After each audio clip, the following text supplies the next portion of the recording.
Good morning students. कल हम लोगों ने एवरेस्ट मेरी शिखर यात्रा नामक पाठ का अध्ययन किया था, जिसमें हम लोगों ने यहाँ तक पढ़ा था कि जब एक शेरपा कुली की मृत्यु हो जाती है और 4 घायल हो जाते हैं, जिसे सुन करके अभियान दल के सभी सदस्यों के चेहरे पर दुख के बादल छा जाते हैं। बच्चों, हम लोगों ने यहाँ तक पढ़ा था। आइए आगे बढ़ते हैं।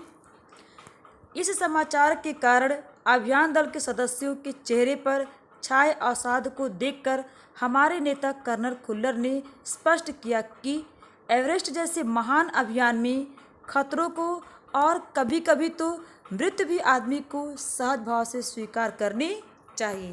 अर्थात वो कह रहे हैं इस समाचार, कौन से समाचार, यानी कि जब लोगों ने सुना कि एक शेरपा कुली की मृत्यु हो गई है और 4 घायल हो गए, जब इस समाचार को अभियान दल के सभी सदस्यों ने सुना तो सभी लोगों के चेहरे पर दुख के बादल छा गए।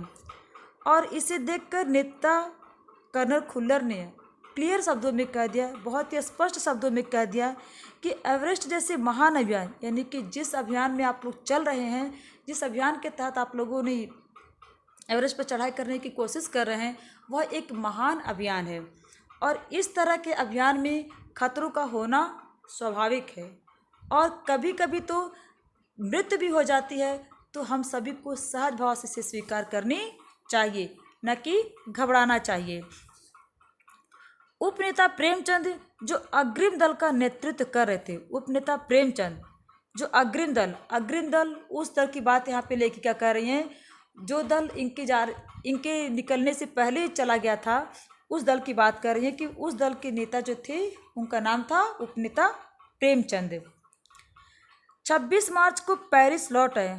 वो उपनेता जो है प्रेमचंद जो है 26 मार्च को पेरिस लौट आए, जहाँ पे बचेंद्री पाल और उनके अन्य साथी जहाँ पे थे, वो जो है वहाँ पे पेरिस में आ गए वापस।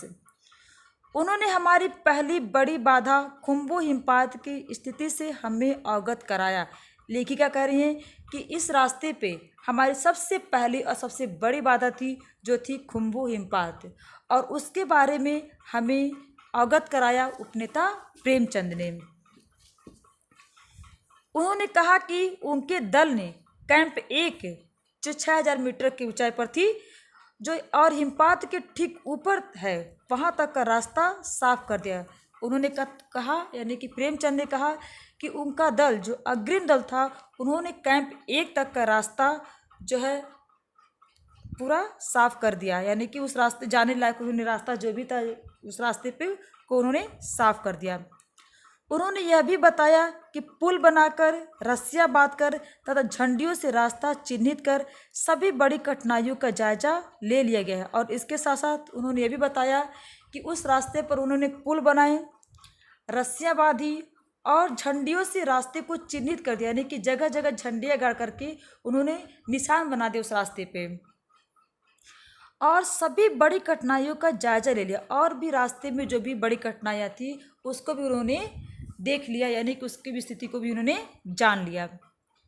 इन्होंने इस पर भी ध्यान दिलाया कि ग्लेशियर बर्फ की नदी है, और इन सब के साथ साथ उन्होंने ये भी बताया कि जो ग्लेशियर है वो बर्फ की नदी है, यानी ग्लेशियर को बर्फ की नदी कहते हैं। तो बोला कि ग्लेशियर जो बर्फ की नदी है और बर्फ का गिरना अभी जारी है। उन्होंने कहा कि जो ग्लेशियर है उस पर बर्फ का गिरना अभी भी जारी है।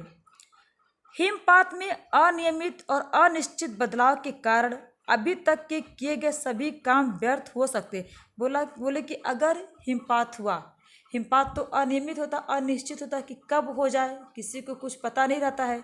इसीलिए कह रहे हैं कि अगर हिमपात हुआ तो अभी तक हम लोगों ने जो भी कार्य किया, जैसे हम लोगों ने पुल बनाए, हम लोगों ने रस्सियाँ बांधी, हम लोगों ने झंडियों के द्वारा रास्ते को चिन्हित किए, वो सब जो है हमारा सारा काम व्यर्थ हो सकता है और हमें रास्ता खोलने का काम दोबारा करना पड़ सकता है।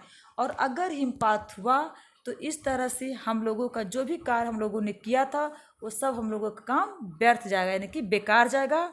और हमें रास्ता खोलने के लिए, यानी कि रास्ते को, उस रास्ते पर जाने के लिए, उसे खोलने के लिए हमें जो है दोबारा काम करना पड़ सकता है।